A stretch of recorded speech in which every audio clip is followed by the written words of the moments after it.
Hi guys, welcome back to my YouTube channel. My good name is Roselyne Wanjiku, and as usual I'm excited to be on here to talk about a very interesting topic. What do we do here? Basically, personal development, relationship, and spiritual wellness matters.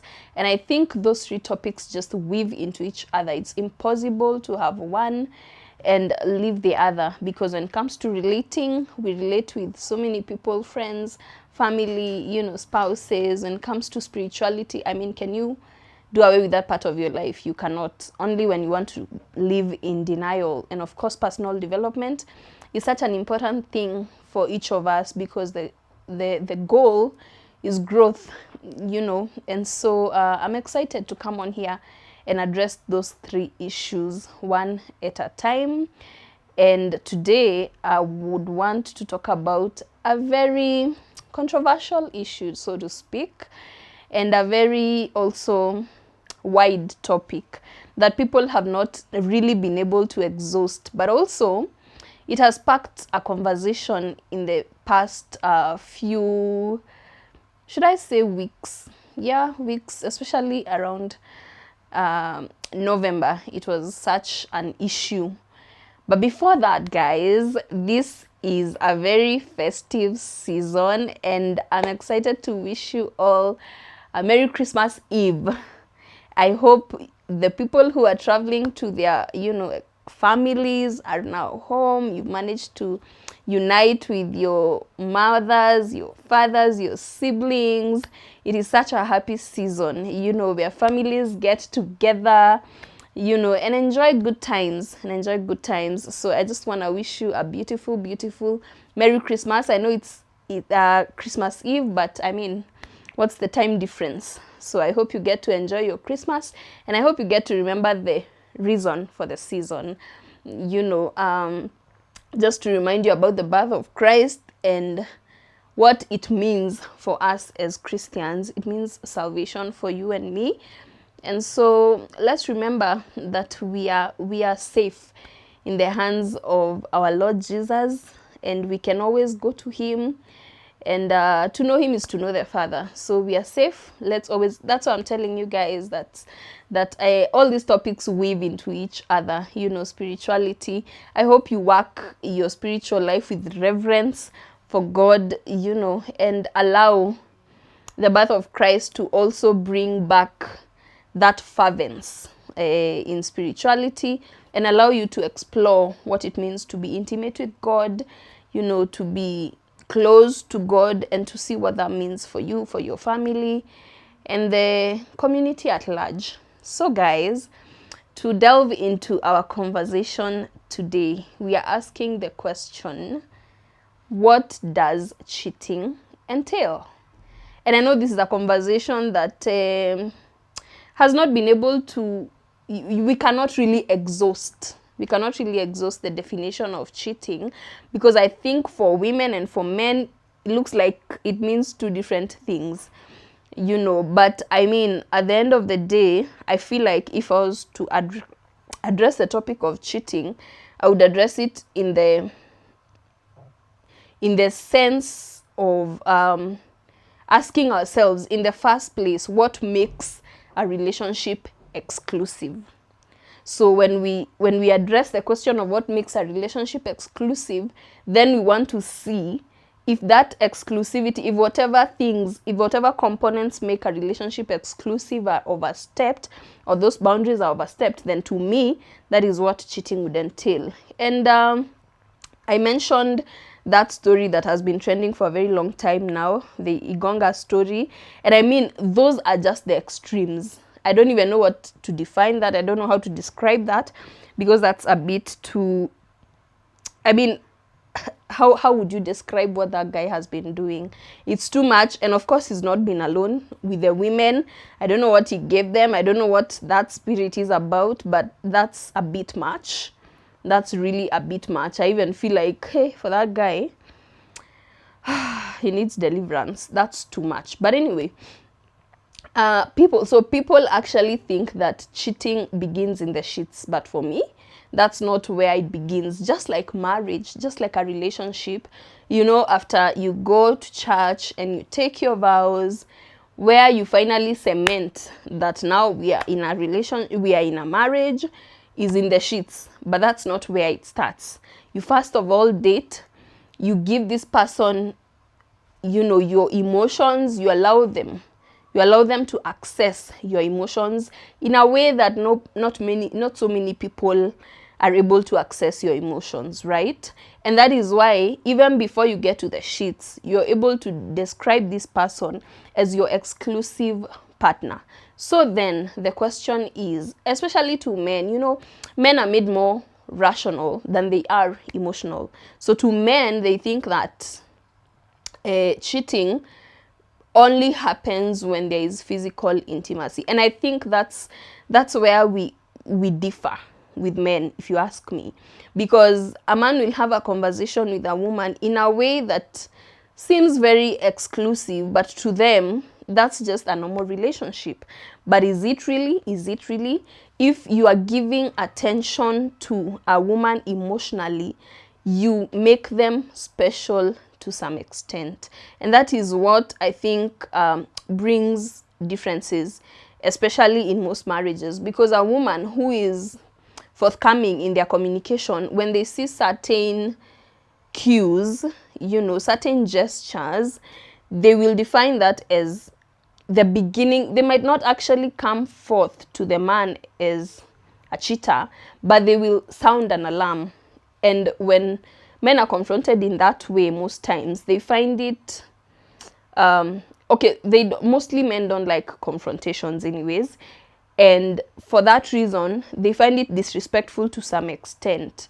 But for a relationship where there is intentionality, it's good to open up to these conversations, because I believe, and you guys can tell us in the comment section, women have a sixth sense. There's something they get to see that men don't see easily. And that is why we come together as a man and a woman to be able to help each other in some of these things. When men are thinking logically, they should also acknowledge the ability for women to see things behind the scenes, especially emotional stuff. We're emotional beings, so we know a man may not intend to actually take it further, but once a woman is intrigued emotionally, now they start thinking how far along it can get. Probably in their relationship, they don't get to have that emotional attachment as they desire. But you see, in friendships, there's a level of emotional attachment that can happen that blinds a woman to the fact that this is not your partner. Now you start seeing them in another light. So I think that difference makes people define their opinions when it comes to cheating. So the first question you want to ask yourself is, in any human interaction, why do you feel the need, for example, to say hi to someone? If it's not in a formal like environment, you know, formal, not to say in a serious environment, it just means that there's actually something that is happening. For example, a wedding, maybe you've gone to a burial, maybe you've, you know, those events or those occasions. Why else would you feel the need to start up a conversation with somebody?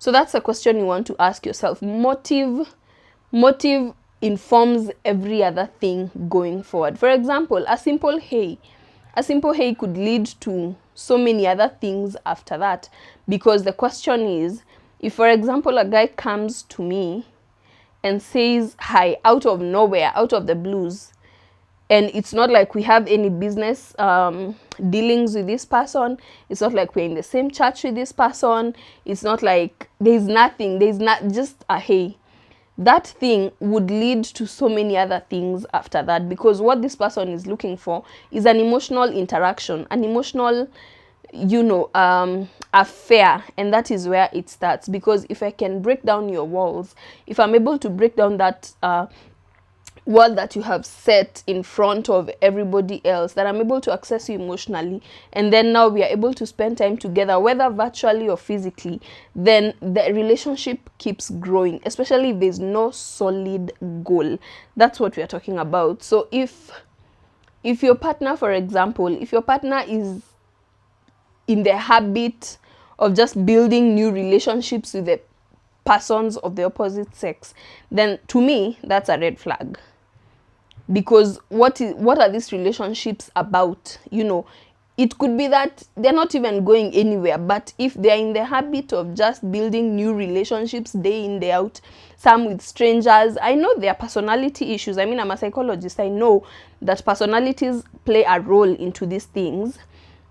I actually did a video some time back talking about personalities and spirituality. And for example, sanguines, they have a tendency to want to build new relationships day in, day out. But with the opposite sex, you have to be very sensitive, because one gesture could mean something else to somebody else. All right. So if you're in a relationship, for example, and you keep starting new conversations with strangers of the opposite sex, then that could be a very slippery path towards cheating. All right. Now, there are so many different forms of intimacy in terms of forming relationships, and I have also done that in one of the videos. So guys, just keep watching my videos, because one thing leads to the other. I've talked about social intimacy before. I have talked about financial intimacy. I have talked about spiritual intimacy. And imagine if your partner has a friend of the opposite sex that is more comfortable opening up to them, for example, about their financial struggles, about their spiritual struggles. That is a door that should not be opened.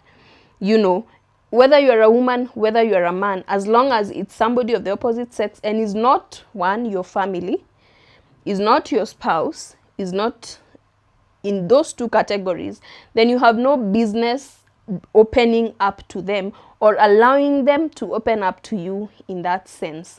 Why? Because the mind automatically clicks that, oh, this is a person I find solace in opening up concerning my struggles, maybe financially, concerning my wins financially, concerning my wins in any other way, like career-wise, in terms of even spirituality. Let me tell you, the moment you open a doorway to a person opening up to you in terms of their wins, their achievements, their losses, that also is not okay, because that leads to attachments, you know, and attachments are the root. They're the root for ending up in the sheets, actually, you know. And let me tell you, there's nothing as painful as, for some reason, I don't know how it operates, but for some reason, it is easier when you start opening up to a stranger to continue communicating with them even better than you communicate with your spouse. So that's a doorway that you should not open, because once you open it, then you're cheating on your partner emotionally, because you will invest your time there, you will invest your resources to some extent there, because now, apart from, for example, if a friend opens up to you too much on their struggles, and then you develop this attachment, then you will find yourself even investing, you know, your resources there. So it is very dangerous for you to have an exclusive kind of attachment with another friend of the opposite sex, without, especially when you're not involving your spouse in this thing.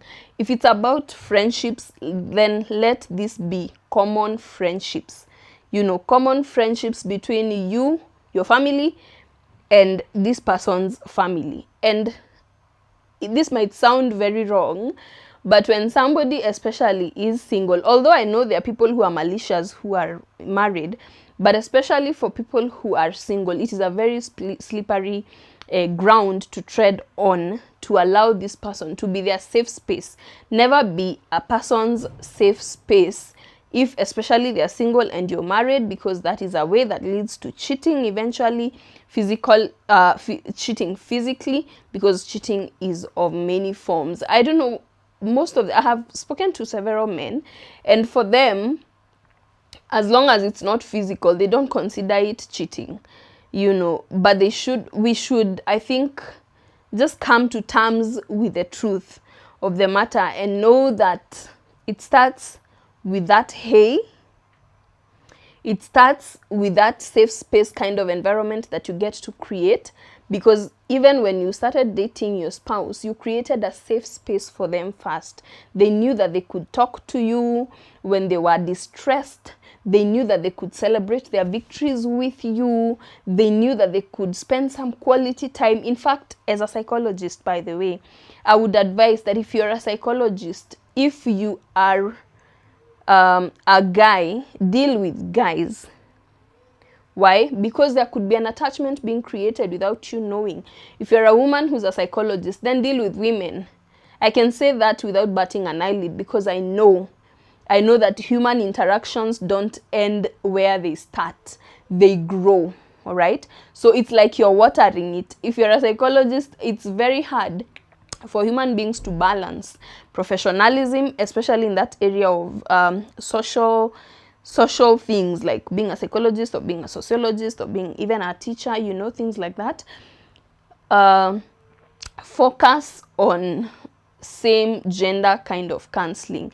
And if you're going for therapy, also focus on same gender. Honestly, it's very, very difficult to draw that boundary unless you have such a firm value system and such. And let me tell you, you don't want to trust yourself in that way, because human beings fall any time. So if you honor your marriage, if you honor your relationship with your partner, then you want to close every loophole there is, that could cause cheating. So for me, if I was to define cheating in simple terms, it would start from that emotional connection, then it goes even spiritual connection, and then finally, at the end of the day, most probably, it will get to that physical interaction. Guys, I need to hear your views.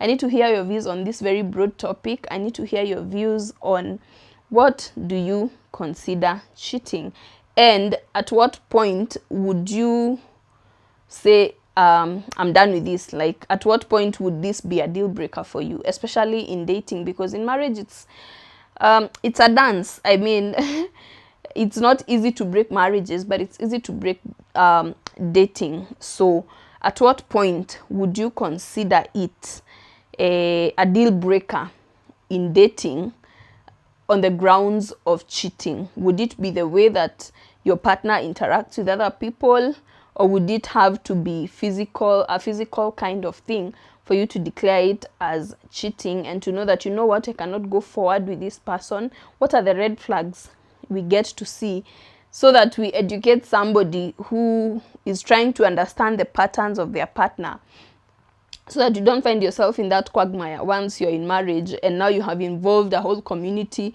you have involved the church, you have involved, you know, and it's so hard now to break it off. So guys, let's have that conversation going. Please, let's not have the Igonga situation in marriages. That's a bit on the extreme. That's really on the extreme. That one, you don't even have to think about it twice.